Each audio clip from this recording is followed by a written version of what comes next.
So it's interesting because I have been comparing this fight that Israel has to do, to take out Hamas.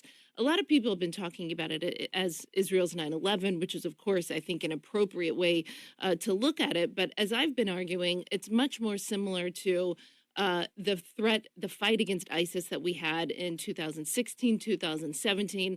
When President Trump came in office, and many of you know that I worked for him very closely for the last 2 years of his administration. When President Trump came into office, this is when ISIS had a physical caliphate in Iraq and in Syria. They were cutting the heads off of journalists. It was nasty.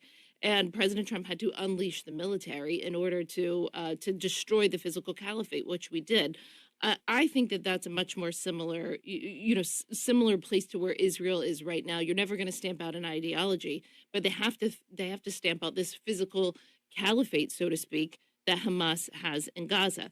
So on one hand, we have the FBI director warning of rising threats, rising terrorism against the homeland, threats that we haven't seen, threats that we did not certainly see during the 4 years of the Trump administration. So you've got that happening from this administration on one hand. And on the other hand, you have the vice president who's focused on Islamophobia.